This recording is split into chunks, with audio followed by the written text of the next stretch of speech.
Hi, welcome to the webinar for the proposed Ridgeline Protection Ordinance. My name is Patrick Whalen, and I, along with my colleague Susan Wong, will be presenting an overview of the proposed ordinance concepts. Following the presentation, we will be fielding comments and questions. Control panel. Before we begin, a reminder that at any time during the presentation, you can enter a question or comment in the questions field of the control panel. Throughout this presentation, we will have staff on hand to assist. If you have any audio issues, feel free to change your audio output to computer audio or phone call. Please also note that as an attendee, you are automatically muted for the duration of the presentation. This presentation will be recorded and available online after today's webinar. A fact sheet with questions and answers from today will also be released following the webinar to address any questions that could not be answered during our allotted time today. Background. To start this presentation, let's first review what ridgelines are, why they're important, and the issues that led City Council to instruct City Planning to prepare an ordinance on ridgeline protection. Ridgelines, as the term is used throughout this presentation, refer to the crests and topmost portions of the mountains that bisect and surround the city. Los Angeles has the rare distinction of being a city bisected by a mountain range. The ridgelines of these mountains provide dramatic and unique natural backdrops to the city and are among the factors that establish Los Angeles' sense of place. In addition to the scenic and aesthetic benefits of ridgelines, they are also important ecological resources in the city. Often serving as corridors for wildlife, ridgelines are an important component of the ecosystem in our city's mountainous and hillside areas, which are home to a great diversity of native species. Citing a need to better protect these resources, especially as development continues to grow both in scale and overall intensity in hillside areas, the City Council issued motion number CF 11-1441. This motion instructs City Planning to prepare an ordinance to address the issue of ridgeline protection. The following slides will discuss the methodology that was used to identify ridgelines, proposed ordinance concepts, how the ordinance is intended to be applied and implemented, and a discussion of next steps. Methodology. Ridgeline protection is a concept that has been embraced by many communities both in California and beyond. City planning staff reviewed ridgeline protection ordinances from communities such as Calabasas, Grass Valley, California, and even Los Angeles County's ridgeline ordinance. While staff has incorporated best practices from these cities into our proposed concepts, one area where Los Angeles is taking an innovative approach is our system of ridgeline identification. Our methodology utilizes a data-driven, objective approach to ridgeline identification. Utilizing a formula that can best be described as a reverse watershed analysis, or looking at where water does not flow, city planning was able to map ridgelines across the city. An elevation threshold of 600 feet above sea level was selected for this approach in order to capture our most sensitive and vulnerable ridgelines. Underlying issues. Before we discuss the proposed ordinance structure and its concepts, it's important to better understand the issues that are occurring in the hillside areas that have prompted the need for enhanced protections for ridgelines. Hillside development has become more and more widespread, and ridgelines that were once pristine and natural have been graded, paved over, and developed. In addition to the amount of ridgeline area development, the scale of development has intensified in recent years, as building technology and engineering advances have led to larger and more disruptive development in ridgeline areas. Extensive grading has led to the flattening of some ridgelines entirely, while large-scale residential development has disrupted the natural profile of many ridgelines and spoiled vistas and scenic resources. Development in ridgeline areas is changing the character and ecology of these resources in the city. Objectives. In response to these development concerns, the proposed ridgeline protection ordinance has these objectives. 1. Minimize excessive grading and alteration of the profile of ridgelines. 2. Prevent oversized and overheight development along ridgelines. And 3. preserve the integrity of remaining pristine ridgelines that have not yet been built upon. Hillside area zoning tools. There are many existing overlays and land use tools that the city already utilizes to better serve and protect hillside areas, including the baseline hillside ordinance, hillside construction regulations, and specific plans, such as the Mulholland Scenic Parkway. Additionally, there is the concurrent wildlife pilot study effort underway. It is important to note that the Ridgeline Protection Ordinance is intended to complement these other tools and not replace or interfere with them. The proposed ordinance concepts are fairly tightly tied to the objective of protecting and preserving ridgelines, and it is not intended to cover hillside issues that might be better addressed through other projects or ordinances. Overview of proposed system. The proposed Ridgeline Protection Ordinance would be introduced into the Los Angeles Municipal Code as a new supplemental use district, or SUD. SUDs contain specialized regulations pertaining to individual topics which can then be applied to specific geographies. As communities update their community plans, the Ridgeline Protection SUD will be available to be applied where ridgelines are present throughout the city. Ordinance concepts. As mentioned, the Ridgeline Protection Ordinance will establish a new SUD. This SUD will contain two protection levels, RP1 and RP2. Both protection levels contain regulations on the following three topics: grading, the allowable height of structures, and setbacks from ridgelines. When applied, properties will be designated with either RP1 or RP2. This designation will appear in Zemus, similar to how other SUDs are displayed.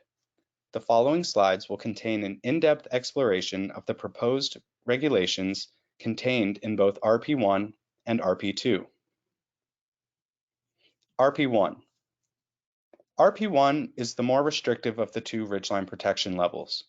The intent for RP1 is to limit the amount and scale of development that can occur in and around ridgelines.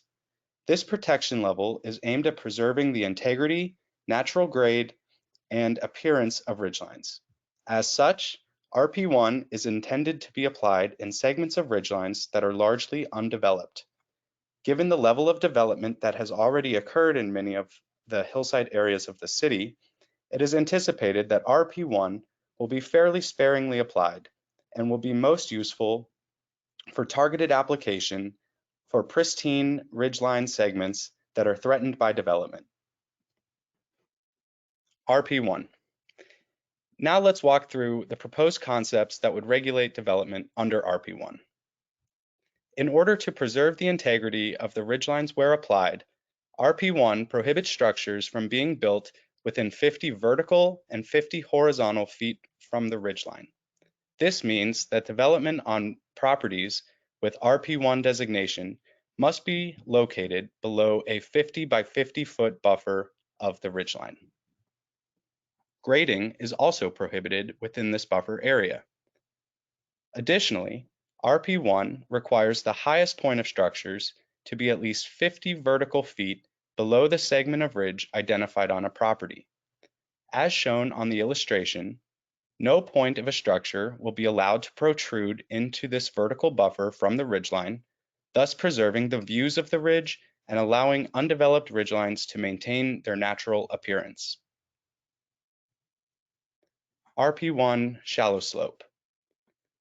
To better illustrate the RP1 central concept of a buffer around ridgelines and how that can be affected by different scenarios, we have illustrated the concepts of RP1 on a shallower slope. Prohibiting buildings from being constructed on or very close to ridgelines is of central importance when trying to protect undeveloped ridgelines. That is why RP1 utilizes the concept of the buffer around the ridgeline. Due to varying conditions, including wide variation of ridgeline slopes, RP1 utilizes both vertical and horizontal feet for its setback and grading requirements. In steeply sloped ridgelines, the horizontal component of the buffer helps to ensure that a greater portion of the ridge would be protected than if the buffer only utilized vertical distance from the ridgeline. Conversely, In ridgelines with shallower slopes, as shown here, the vertical component of the buffer proves more important for preserving more of the ridgeline area. RP2. Now let's move on to discuss RP2. While RP1 is primarily oriented around preserving pristine ridgelines, the intent of RP2 is to limit the scale and intensity of development in and along ridgelines. Accordingly, RP2 is intended to be applied in ridgeline areas that have largely already been developed. The goal of RP2 is to ensure that all new development in these ridgeline areas is respectful of the natural ridgeline landscape. New construction, including additions and major remodels of existing structures, would have to comply with the regulations contained in RP2 where it is applied. Given the degree to which many of Los Angeles's ridgelines have been developed, it is anticipated that RP2 would be applied more broadly than RP1. RP2. Because RP2 is intended to be applied in ridgeline areas that have already been developed, there is no required ridgeline setback as in RP1. This means that buildings can be built on or near the crest of the ridge, which is a common development pattern in existing ridgeline development. RP2 aims to accommodate development while managing its scale and intensity so as to cause no further damage to the scenic and ecological resource that is the city's ridgelines. In order to help ensure development is kept to a low scale, RP2 requires that no part of a building exceed 18 feet above the segment of ridgeline on or adjacent to the property. 18 feet is roughly enough to accommodate 1.5 stories using standard floor heights.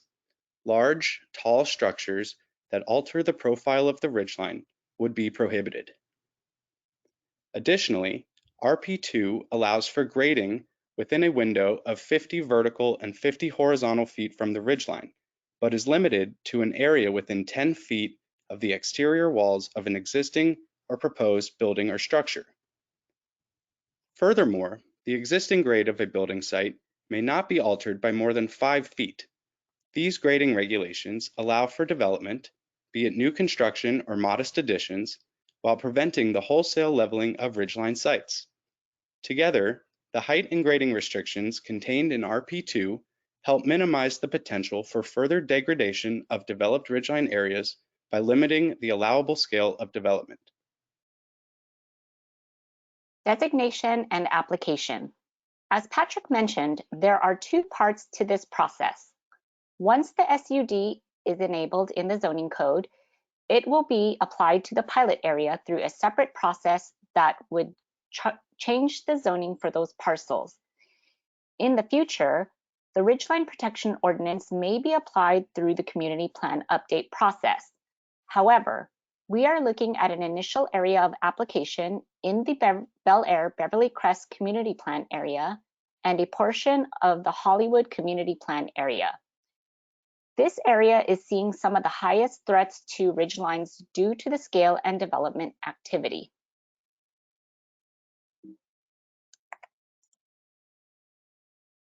Designation process. Designation of either RP1 or RP2 will be informed by factors including existing development, topography, and ridgeline elevation. Our mapping tool shows all lots identified as being within 50 feet of a ridgeline. Mapping also shows building footprints as well as existing levels of development, height of structures, and height of ridgelines. Those lots would then receive a ridgeline protection designation if it is decided that this tool is desired in a community. Should a community wish to apply these protections to their neighborhood, it would be done through the community plan update process, or in this case, a zone change. Pilot area. As previously mentioned, we will be applying the Ridgeline Protection Ordinance Supplemental Use District to this initial area. Proposed boundaries are generally Sunset to the south, Laurel Canyon to the east, the 405 to the west, and the southern boundary of the Mulholland Scenic Parkway Specific Plan to the north. Exact boundaries have yet to be decided, so please feel free to send comments regarding this. In response to the concerns over ridgeline degradation and oversized development in this area, the RP1 and RP2 designations will be applied here first through a zone change, but the intent is to have the Ridgeline Protection Supplemental Use District applied through community plan updates. RP1 example. This example is just for illustration purposes. Here is an example of a ridgeline in the Bel Air Beverly Crest area that would receive an RP1 designation based on the factors that were laid out in our proposed ordinance concepts. There is a pristine ridgeline with a contiguous stretch of ridge and no structures or development located near or on the ridge. We will also be looking at areas around the ridge to be sure that we are not spot zoning. Any new development in an RP1 area would need to be set back 50 feet from the ridgeline, both vertically and horizontally. Grading would not be allowed within the 50-foot setback of the ridge.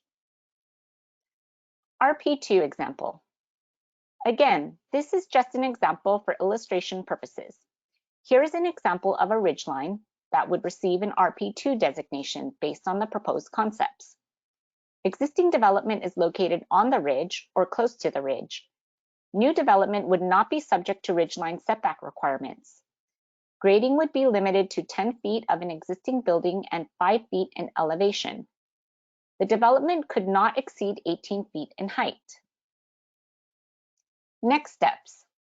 We'd like to conclude today's presentation with a quick overview of the process and next steps.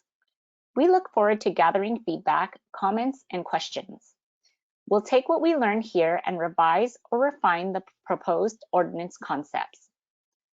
For the next steps of amending the zoning code to create the enabling language of the SUD, our next project milestone would be to issue a revised ordinance based on the comments received and hold a staff level public hearing, where the ordinance would be presented, questions would be answered, and the official public commentary would be logged.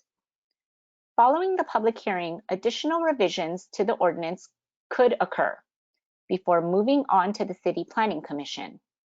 Generally speaking, once an ordinance is approved by the City Planning Commission, it then moves on to the Planning and Land Use Management or PLUM Committee before moving on to the full City Council for adoption and form and legality review by the City Attorney's Office. The designation and zone change process, step 2, will follow a similar process.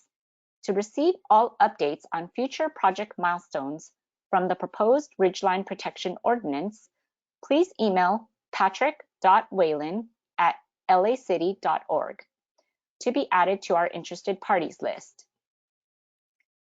Comments and questions. We will now use our remaining time to take in comments and questions that have been submitted. Please feel free to continue to submit your comments or questions using the question box located in the control panel. All comments and questions received will be saved and logged. So even if we are not able to address yours today, we will do our best to respond following today's webinar.